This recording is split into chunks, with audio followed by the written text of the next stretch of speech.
Hello, my name is Mathapelo Moloi, and this is a wrap of your Eyewitness News.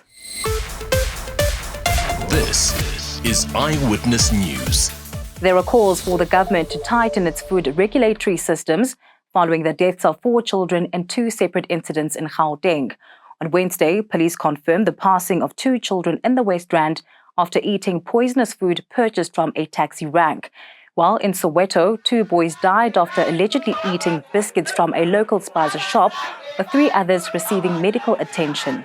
The incidents led to the Gauteng Health Department dispatching its outbreak response teams to areas such as Naledi and Soweto to educate them on food safety.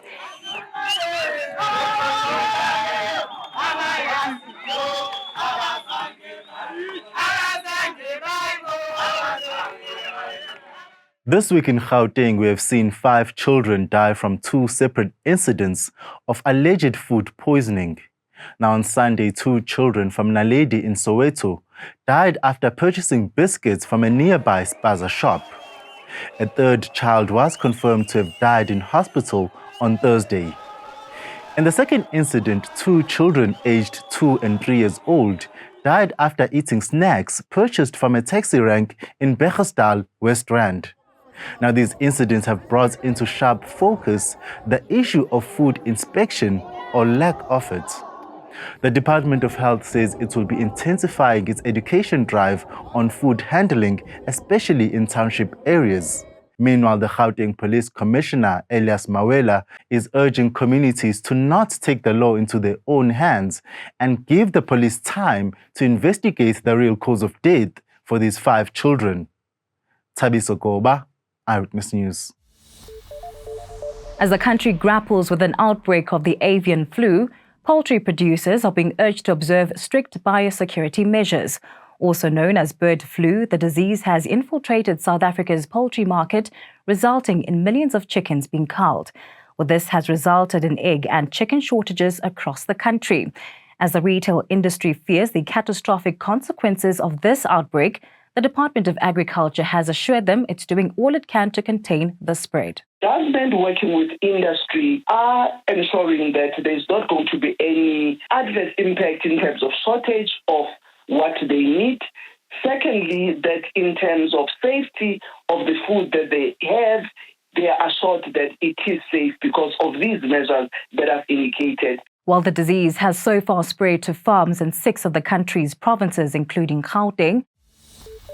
Well, let's take you to the courts now, starting off with the murder trial of Senzo Meyiwa.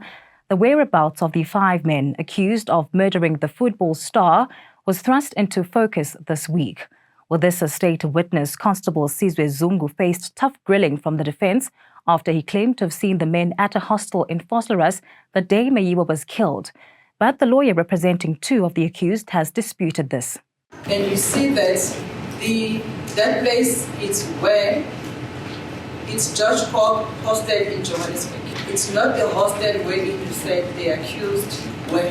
That picture was taken at around 5 when they were not in hostel, Sutu hostel as you said. While staying at the courts, actress and director Sonia Mbele has once again failed to appear in the Johannesburg Magistrates Court for her tax evasion case this week. Mbele and 2 others are facing 42 counts of contravening the Tax Administration Act.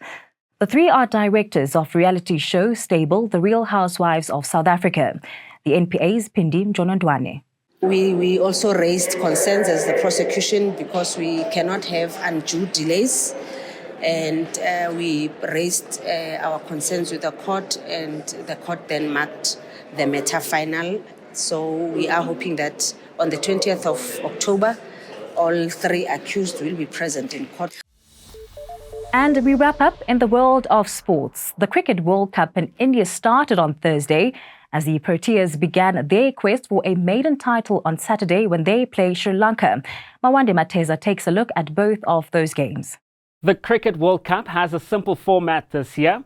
The 10 participating nations will play each other in a round-robin format before the top 4 on the table make it into the semi-finals and then the final. The Proteas are currently in the top 4 of the ICC rankings and are high on confidence. That's following their recent series victory over the 5-time champions, Australia. And while history hasn't always been on South Africa's side at this particular competition, they'll fancy their chances at this year's event, having one of the strongest squads on paper, led by Themba Bavuma. Meanwhile, at the Rugby World Cup, the game between Scotland and Ireland has an added level of importance as both sides and the Springboks could still make an early exit. Ireland coach Andy Farrell has put paid to any suggestion of them conspiring with the Scots to get South Africa knocked out. An Ireland win on Saturday will take them to the quarters, while a Scotland win by more than 8 points will see them advance from Pool B, along with the Boks. The improbable event of a 21-point win for the Scots, and with both teams picking up a bonus point, will send the world champions home prematurely. That game kicks off at 9 p.m. Mawande Mateza, Eyewitness News Sport.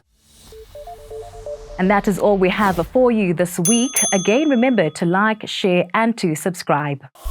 Eyewitness News, in touch, in tune and independent. For the latest, log on to ewn.co.za or ewn.mobi.